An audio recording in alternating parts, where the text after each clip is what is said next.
अब देखते हैं एक्सरसाइज 1.3 के क्वेश्चन नंबर 10 को क्या कहता है। क्वेश्चन नंबर 10 बताइए, हमें कुछ सवाल दिए गए हैं, इनकी डीप अंडरस्टैंडिंग आपको बहुत जरूरी है इन सारे क्वेश्चंस के आंसर देने के लिए। तो एक एक करके सवालों को समझते हैं और कैसे इनको हम बहुत अच्छे से याद रख पाए वो भी हम इस वीडियो में सीखेंगे। ठीक है, तो ऐसी परिमेय संख्या जिसका कोई व्युत्क्रम नहीं है। सबसे पहले तो एक माइंड में क्वेश्चन आना चाहिए कि ये व्युत्क्रम क्या है। तो सबसे पहले समझाते हैं आपको व्युत्क्रम क्या होता है। मान लो आपको कोई परिमेय संख्या दे रखी है 1/2। ठीक है, आप कितने से इसका गुना करोगे कि आपको आंसर जो है वो 1 मिले। ठीक है, 1/2 की आप कितने से गुना करोगे कि आपका जो आंसर है वो 1 मिले। ठीक है, तो 1/2 का गुना करोगे आप 2/1 से। ठीक है, क्योंकि 2 से 2 कट जाएगा, काट दो। 1 से 1 कट जाएगा, काट दो। क्या बचा? 1। ठीक है, व्युत्क्रम क्या होता है? 1/2 का व्युत्क्रम क्या होगा? 2/1 उल्टा। ठीक है, जिसको इंग्लिश में रेसिप्रोकल बोलते हैं। तो 1/2 से हम गुना करेंगे 2/1 को, तो आंसर जो हमारा मिलेगा 1। आइडिया ये है कि व्युत्क्रम में क्या लाना पड़ता है? 1। दी गई संख्या को किससे गुना करें कि 1 आए। तो यहां पर पूछा गया है ऐसी संख्या जिसका कोई व्युत्क्रम नहीं है। वो कौन सी संख्या है जिसका व्युत्क्रम ही नहीं हो सकता है? वो संख्या है कौन? वो संख्या है 0। ठीक है, 0 जो है एक ऐसी संख्या है जिसका व्युत्क्रम नहीं हो सकता। आप कितने से गुना करोगे? 0 का गुना आप कितने से भी कर लो, ठीक है, आपको 1 कभी नहीं मिलेगा। ठीक है, ये बेस आइडिया है। 0 का व्युत्क्रम क्यों नहीं हो सकता? हमें क्या लाना था? हमें लाना था 1, जो कि हम कभी नहीं ला सकते 0 से गुना करके। 0 का 0 से गुना होगा तो भी 0 आएगा। 0 का 1 करोड़ से भी गुना करेंगे तब भी 1 नहीं आएगा, वहां पर 0 ही आएगा। ठीक है, तो वो वैसी संख्या जिसका कोई व्युत्क्रम नहीं है वो कौन सी संख्या है? शून्य। ठीक है, बात समझ में आई? अगले सवाल को बढ़ते हैं। परिमेय संख्याएं जो अपने व्युत्क्रम के समान है। अब वो कौन सी संख्या है भैया जो अपने व्युत्क्रम के समान है? व्युत्क्रम क्या होता है? जैसा हम बोले कि उल्टा। ठीक है, 1/2 का व्युत्क्रम क्या था? 2/1, यानी कि रेसिप्रोकल। तो यहां पर हमसे पूछता है कि ऐसी कौन सी संख्याएं हैं जो अपने व्युत्क्रम के समान है। तो अगर आपने ध्यान दिया होगा तो एक्सरसाइज 1.3 के क्वेश्चन नंबर 4 में ये सवाल को हमने कर लिया है। तो इस सवाल का आंसर है -1 और 1। कैसे? आप बोलोगे कैसे ये दोनों का व्युत्क्रम के समान ये कैसे हो सकता है? देखो, मान लो आपको दे रखा है -1, व्युत्क्रम में क्या लाना पड़ता है? 1। ठीक है, आपको तो गुना करना पड़ेगा ना। आप गुना किससे करोगे? आप करोगे फिर से -1 के साथ। क्यों? क्योंकि माइनस और माइनस प्लस हो जाएगा, यहाँ पे प्लस। ठीक है, और 1 और 1 का गुना होगा तो 1 आएगा। तो ये दी गई थी संख्या हमें -1, इसका व्युत्क्रम क्या था? इसका व्युत्क्रम भी -1 था। तो पहली जो संख्या है जो अपने व्युत्क्रम के समान है वो है -1। ठीक, अब दूसरी जो संख्या हमें दे रखी है वो है 1। 1 क्यों? क्योंकि 1 का गुना आप कितने से करोगे कि 1 ही मिले।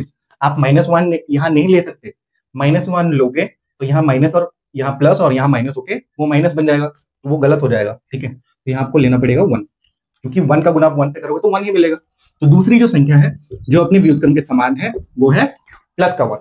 तो -1 और प्लस का 1 अपने अपने व्युत्क्रम के समान है। ठीक है, तो ये आपका आंसर हो गया क्वेश्चन नंबर 2 बी का, 10 का बी। अब देखते हैं क्वेश्चन नंबर सी को। परिमेय संख्या जो अपने ऋणात्मक के समान है। एक ही ऐसी संख्या है जो अपने ऋणात्मक के समान है। मान लो आपको दे रखा है -1। ठीक है, आपको दे रखा है 1 और आपने इसका ऋणात्मक निकाला। ये धनात्मक है, +1 धनात्मक है। धनात्मक का अगर आप ऋणात्मक निकाल तो क्या आएगा? -1। ठीक है, तो 1 का ऋणात्मक लिखना -1। क्या दोनों बराबर है? नहीं, दोनों बराबर नहीं है। तो सवाल ये पूछता है कि दो ऐसी संख्या बताओ जो अपने ऋणात्मक के समान है। मतलब खुद तो धनात्मक है लेकिन उसका जो ऋणात्मक है वो भी समान है। तो एक ही संख्या है भैया, वो है 0। 0 ना तो पॉजिटिव है ना नेगेटिव, ना ऋणात्मक ना धनात्मक। इसीलिए ये एक ऐसी संख्या है जो अपने ऋणात्मक के बराबर है। मतलब खुद तो धनात्मक है, ना धनात्मक है ना ऋणात्मक है, लेकिन ये दोनों बराबर है। बस इतनी सी बात आप याद रखें कि परिमेय संख्या जो अपने ऋणात्मक के समान है वो कौन सी संख्या है? 0। ठीक, क्या परिमेय संख्याएं भाग के अंतर्गत सदैव संवृत है?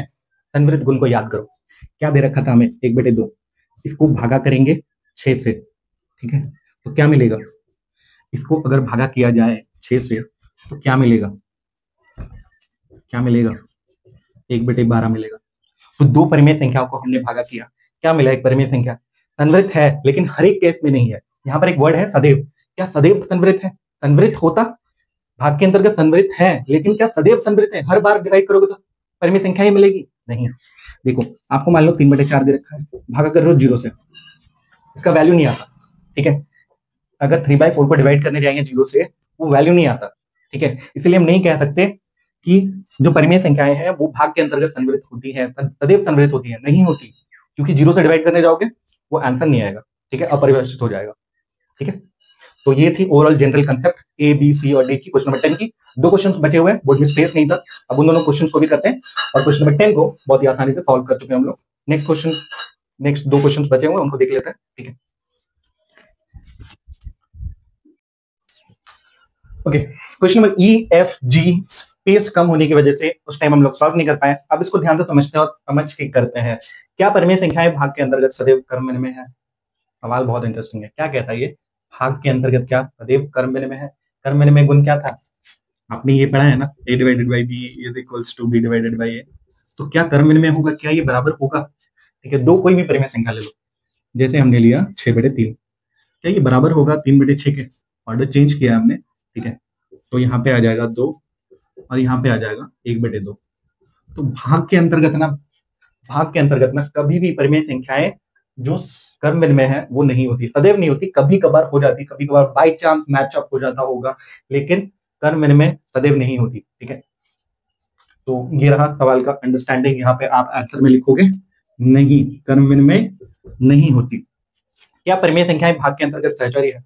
सहचर्य गुण a divided by b divided by c is equals to a divided by b divided by c। ये था इक्वेशन, पहले के दो परिमेय संख्याओं को ब्रैकेट में और बाद के दो वाले परिमेय संख्याओं को ब्रैकेट में डालते हैं, यही वाला सीन है पूरा, ठीक है। इसमें है क्या? क्या दोनों बराबर होंगी? कभी नहीं, ठीक है। सहचर्य गुण भी भाग के अंतर्गत नहीं होता, तो परिमेय संख्या जो है भाग के अंतर्गत भी सहचर्य नहीं होते, तो यहाँ पे भी आपको लिखना है नहीं। आपको अगर बिलीव नहीं है, बात पे भरोसा नहीं है मेरे, तो आप एग्जाम्पल सेटअप करके कोई भी परिमेय संख्याएं 3 इधर उधर करके ब्रैकेट में बैठा के आप निकाल लेना, दोनों तरफ बराबर नहीं आएंगी, ठीक है।